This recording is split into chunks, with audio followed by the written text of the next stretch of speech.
दोस्तों, आपके अपने चैनल स्मार्ट स्टडी 78 में आपका स्वागत है। कैसे हैं आप सभी? मुझे उम्मीद है कि आप सब बढ़िया हैं और अपनी पढ़ाई में लगे हुए हैं। इस चैनल पे आपका हिंदी का प्रैक्टिस सेट चल रहा है। 4 प्रैक्टिस सेट मैं करा चुकी हूं। इसमें आपका 5वां प्रैक्टिस सेट चलने वाला है, जिसमें मैं मोस्ट इंपोर्टेंट क्वेश्चन करा रही हूँ, जो आपके एग्जाम के लिए बहुत ही इंपोर्टेंट रहने वाले हैं।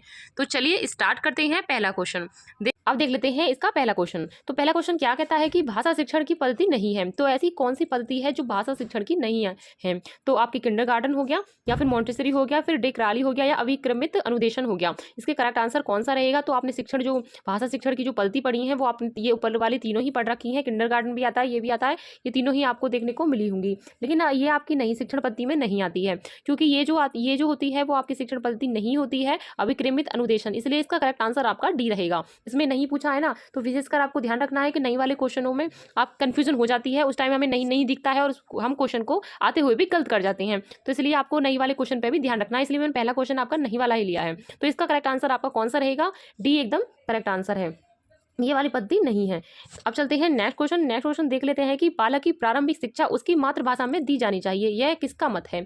तो मातृभाषा कौन सी होती है? मातृभाषा जो होती है वो होती है, जैसे हम घर पे भाषा बोलते हैं ना, जो भी हमारी लोकल लैंग्वेज होती है वही आपकी मातृभाषा होती है। बच्चा जो सीखता है वो इसी भाषा में ज़्यादा अच्छी तरह से सीख पाता है। तो ये किसने कहा था कि बच्चे जो सीखते हैं वो प्रारंभ, यानी कि बच्चे की जो शिक्षा प्रारंभ कर दी चाहिए वो मातृभाषा में होनी चाहिए। तो ये बात जो कही थी वो आपकी महात्मा गांधी ने कही थी। इसका जो करेक्ट आंसर है वो कौन सा रहेगा? ये बात कही थी महात्मा गांधी ने। तो इसका करेक्ट आंसर आपका बी रहेगा। जिसने भी बी लगाया है उनका एकदम करेक्ट आंसर है। अब चलते हैं नेक्स्ट क्वेश्चन पर। नेक्स्ट क्वेश्चन देख लेते हैं। दोस्तों, यदि आपको पता है कि इसका कौन सा करेक्ट है तो आप मुझे कमेंट करके जरूर बताइएगा। देख लेते हैं, व्याकरण शिक्षण के लिए उपयुक्त नहीं है। तो व्याकरण शिक्षण के लिए कौन सी उपयुक्त नहीं है? आगमन विधि, यानी कि आपकी आगमन प्रणाली होती है, या फिर निगमन प्रणाली होती है, या फिर आपकी व्याकरणिक प्रणाली होती है, या भिन्नय प्रणाली होती है। देखो, आगमन तो ये प्रणाली होती है कि जैसे कि आपको पहले उदाहरण दिए जाते हैं, इसमें आपके पहले उदाहरण आते हैं और फिर उसके बाद नियम आते हैं, ये आपके दिए जाते हैं। जबकि इस बार में होता है, जबकि इसमें आपका नियम दिए जाते हैं, फिर बाद में आपका उदाहरण, ये वाला उदाहरण आता है। इसमें ये होता है। और व्याकरण में आप जानते हो कि व्याकरण में आपके सारे नियम देखने को मिलते हैं, लेकिन इसमें पूछा है कि आपके व्याकरण शिक्षण के लिए उपयुक्त नहीं है। तो व्याकरण के लिए कौन सा उपयुक्त नहीं है? देखो, आगमन विधि और निगमन विधि तो बहुत ही इंपॉर्टेंट होती है, और व्याकरण के लिए व्याकरण प्रणाली बहुत ही आवश्यक है। लेकिन भिन्न प्रणाली ये तो आपकी कोई सी भी प्रणाली नहीं होती है। इसका करेक्ट आंसर आपका डी रहेगा, क्योंकि इसमें नहीं पूछा है। तो नहीं वाला, ये भी क्वेश्चन आपका नहीं वाला है, तो ये भी आपको ध्यान रखना है। तो इसका करेक्ट आंसर रहेगा आपका डी। डी एकदम राइट आंसर है। जिसने भी डी लगाया है उनका एकदम करेक्ट है। अब चलते हैं नेक्स्ट क्वेश्चन देख लेते हैं कि आनंद कादंबरी पत्रिका का प्रकाशन कहाँ से होता है? तो कहाँ से होता है? बनारस से होता है, मिर्जापुर से, या इलाहाबाद से, या लखनऊ से? तो कहाँ से होता है? ये एक रचना है, तो इसका जो प्रकाशन होता है वो कहाँ से होता है? ये होता है आपके यूपी के मिर्जापुर से। यूपी के मिर्जापुर से होता है। इसका करेक्ट आंसर आपका बी रहेगा। देख लेते हैं 5वां क्वेश्चन। आदिकाल की रचना है। आदिकाल की कौन सी रचना है? तो बताइए। 4 ऑप्शन आपके सामने हैं, यदि आपको पता है तो बताइए। इसका जो करेक्ट आंसर है वो कौन सा है? अखरावट है, छत्रसाल है, दशक, या फिर दीपशिखा है, या कुमाररासु है? तो इसका करेक्ट आंसर आपका कुमाररासु रहेगा। तो आदिकाल के जो कवि माने जाते हैं वो आपके कुमाररासु हैं। डी एकदम करेक्ट आंसर है। जिसने भी डी लगाया है उनका एकदम राइट आंसर है। अब चलते हैं नेक्स्ट क्वेश्चन पर। 6वां क्वेश्चन देख लेते हैं कि हिंदी गद्य शिक्षण की पाठ योजना में उद्देश्य कथन आता है। तो कौन सा आता है? पूर्व ज्ञान के पश्चात, या फिर आपका प्रस्तावना प्रश्न के पश्चात, या फिर आपका आदर्श वाचन के पश्चात, या फिर मौन वाचन से के पहले? तो इसका जो करेक्ट आंसर होगा वो कौन सा होगा? इसका करेक्ट आंसर आपका हो जाएगा बी वाला, यानी कि प्रस्तावना प्रश्न के पश्चात। यानी हिंदी के शिक्षण की जो पाठ्य योजना का जो उद्देश्य होता है वो प्रस्तावना प्रश्न के बाद होता है। इसका करेक्ट आंसर आपका बी रहेगा। अब चलते हैं 7वें नंबर क्वेश्चन पर। 7वें नंबर क्वेश्चन देख लेते हैं कि शब्द का अर्थ स्पष्ट करने हेतु कौन सा तरीका सर्वाधिक उपयुक्त है? सबसे ज्यादा अपनी, यानी कि शब्दों को, यानी कि जो हमारे शब्द होते हैं उनका अर्थ स्पष्ट करने के लिए कौन सी विधि होती है? वाक्य प्रयोग होती है, व्याख्यान ब्राह्मण होता है, या फिर चित्र निर्माण होता है? देखो, अगर हमें अर्थ स्पष्ट करना है तो सबसे पहले हमें बोलना पड़ेगा।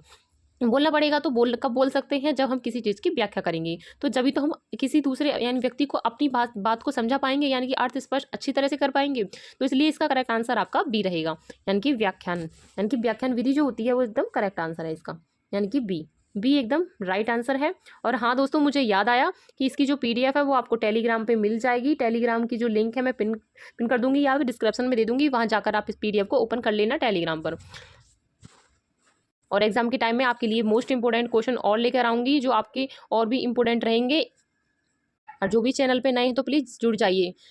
अब चलते हैं 8वें क्वेश्चन पर। 8वां क्वेश्चन देख लेते हैं कि निरामिष किसे कहते हैं। निरामिष कौन होता है? मांस रहित भोजन, और या फिर मोक्ष का इच्छुक, या फिर रात्रि में विचरण करने वाला, और मृत्यु का इच्छुक। तो इसका करेक्ट आंसर कौन सा रहेगा? निरामिष का किसे कहते हैं? निरामिष जो होता है वो आपका होता है कि जो आपके मांस रहित भोजन, यानी कि मांस रहित भोजन जिसमें आपका मांस नहीं होता है, वो भोजन के लिए बोलते हैं हम निरामिष, यानी कि ए वाला एकदम करेक्ट आंसर है। जिसने भी ये लगाया है उनका एकदम राइट आंसर है। अब चलते हैं नेक्स्ट क्वेश्चन पर। नेक्स्ट क्वेश्चन देख लेते हैं कि राष्ट्रवादी कवि रामधारी सिंह दिनकर को उर्वशी के लिए ज्ञानपीठ पुरस्कार किस वर्ष प्रदान किया गया था? तो किस वर्ष किया गया था? 1971, 1972, 1973, 1974। तो इनको जो उर्वशी पर मिला था ज्ञानपीठ पुरस्कार 1972 में मिला था। इसका जो करेक्ट आंसर है वो आपका बी रहेगा। बी एकदम राइट आंसर है। अब चलते हैं 10वें क्वेश्चन पर। 10वां क्वेश्चन देख लेते हैं कि शहद शब्द में है, शहद शब्द में आपको कौन सा है? तत्सम है, तद्भव है, देशज है, या फिर आगत है? तो इसका करेक्ट आंसर आपका कौन सा रहेगा? तो इसका जो रहेगा शहद में आपका आएगा, ना ही तो आपका तत्सम है, तद्भव भी नहीं है, और ना ही आपका देशज है। इनमें तीनों में से कोई सा भी नहीं है, और तो इसका करेक्ट आंसर आपका आगत रहेगा। अब देखते हैं 11वां क्वेश्चन। 11वां क्वेश्चन देख लेते हैं कि विनीता का प्रयोग किस अर्थ में होता है? तो विनीता का जो उपयोग होता है वो किस अर्थ में होता है? तो इसका जो करेक्ट आंसर है वो आपका रहेगा स्त्री। स्त्री एकदम करेक्ट आंसर है, स्त्री के रूप में होता है। बी एकदम राइट आंसर है। अब चलते हैं नेक्स्ट 12वां क्वेश्चन देख लेते हैं। मुकुंद किसका पर्यायवाची है? देखो मैं पर्यायवाची की बात करूं तो पर्यायवाची जो चैप्टर है वो आपका वेरी वेरी इंपॉर्टेंट है। यहाँ से आपके क्वेश्चन बनते हैं, यहाँ से क्वेश्चन आपके बार बार आते हैं कि आप PYQ उठाकर देख लीजिए, हर एक क्वेश्चन आपको पर्यायवाची से मिल जाएगा। तो इसलिए हो सके तो आप पर्यायवाची जरूर पक्का करके जाइए, वहाँ से आपका क्वेश्चन बनता है। अब चलते हैं देख लेते हैं क्वेश्चन में क्या पूछा है कि मुकुंद किसका पर्यायवाची है। तो मुकुंद किसका है? मुकुंद, तो मुकुंद जो बैठता है वो आपका विष्णु का पर्यायवाची होता है। तो विष्णु का एकदम करेक्ट, यानी कि ए वाला एकदम करेक्ट आंसर है। अब देखते हैं 13वां क्वेश्चन। काहे री नालिनी तू कुम्हार लानिनी तेरे ही नाली सरोवर पानी, पंक्ति के रचनाकार कौन है? तो इस पंक्ति के जो रचनाकार हैं वो कौन है? तो इसका जो करेक्ट आंसर है वो कौन सा है? रैदास है, कबीर है, दद्दू है, या फिर आपका सूरदास है? तो इसका जो करेक्ट आंसर है वो कौन सा रहेगा? ये जो बात बोली थी वो आपके कबीरदास ने बोली है, यानी कि आपका कबीरदास एकदम राइट आंसर है। कबीरदास यानी बी वाला, बी वाला एकदम राइट है। अब देख लेते हैं 14वां क्वेश्चन। 14वां क्वेश्चन कौन सा है? आचार्य रामचंद्र शुक्ल का निबंध संग्रह है। तो आचार्य रामचंद्र शुक्ल का जो निबंध है वो कौन सा है? माटी का फूल, या फिर चिंतामणि, क्षण बोले कण मुस्काई, आलोक पर्व, कौन सा इसका करेक्ट है? इसका जो आंसर रहेगा वो आपका कौन सा रहेगा? तो बताइए।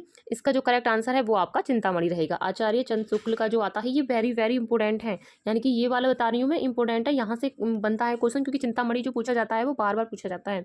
यहाँ से आपकी रचना से भी आपके क्वेश्चन आते हैं, तो चिंतामणि आपका इंपॉर्टेंट है, इसे याद रखना।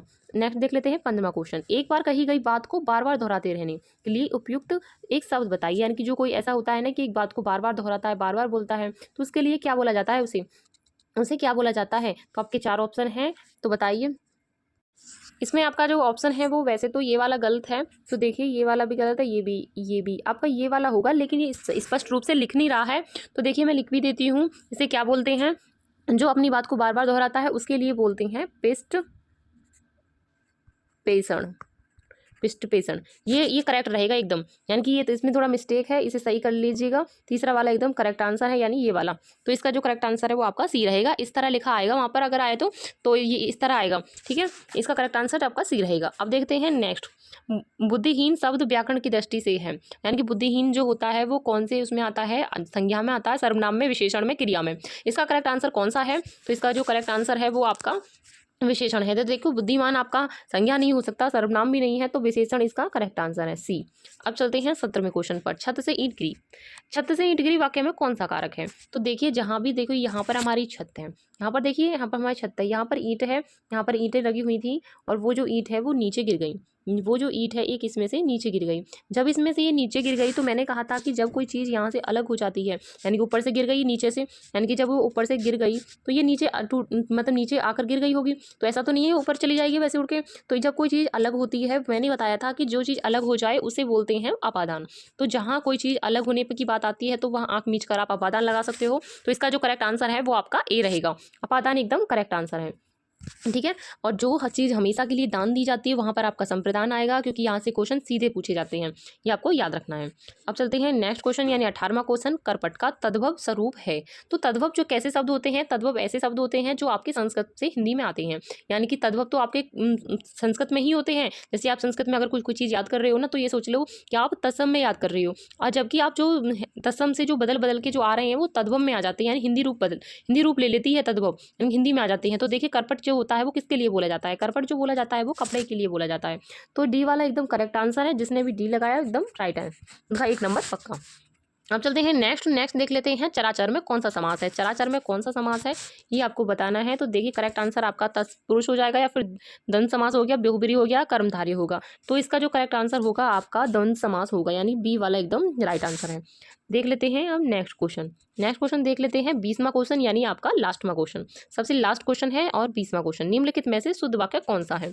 तो आपको शुद्ध वाक्य बताइए कौन सा है इसका। मोहन और गीता गा रही है, मोहन और गीता गा रहा है। देखो मोहन और गीता गा रही है, तो देखो मोहन तो आदमी है, तो और गीता एक लेडीज है, तो दोनों ऐसे तो नहीं आ सकता कि मोहन गाना, यानी कि मोहन तो गा रहा होगा और गीता गा रही है, तो दोनों ही इसमें मिलकर गा रही आ रहा है, तो इसमें यहाँ पर ये गलत हो जाएगा। मोहन और गीता गा रहा है, तो देखो गा रहा लड़का के लिए आता है और गा रही लड़की के लिए आता है, तो ये भी आपका नहीं होगा। तो मोहन और गीता गा रही हैं, मोहन और गीता गा रही है, ये भी गलत हो जाएगा। जो सही रहेगा वो आपका ये वाला रहेगा, क्योंकि ये जो शब्द है गा रही हैं ये दोनों के लिए यूज़ किया जाता है, इसलिए इसका करेक्ट जो आंसर रहेगा वो आपका सी रहेगा। इनके सभी के आंसर मैंने यहाँ पर लगवा दिए हैं, और इसकी जो PDF है वो आपको टेलीग्राम पर मिल जाएगी, वहाँ जाकर आप इन क्वेश्चनों को फिर से लगा सकते हो। और इससे अलग मैं इंपोर्टेंट क्वेश्चनों की वहाँ PDF डालने वाली हूँ, वहाँ से भी आप अच्छी तरह से अपनी प्रैक्टिस कर सकते हो। और फिर भी आपका कोई डाउट है तो आप मुझे कमेंट करके ज़रूर बताइएगा। और जो भी इस चैनल पे नए हैं तो प्लीज़ सब्सक्राइब जरूर कर लीजिएगा। इस चैनल पे यानी कि हिंदी के आपके और भी सभी सब्जेक्ट के प्रैक्टिस सेट चलने वाले हैं, आपके यूपी टेट के लिए बहुत ही इंपॉर्टेंट रहने वाले हैं। तो चलिए तो मिलते हैं नेक्स्ट क्लास में, तब तक के लिए धन्यवाद।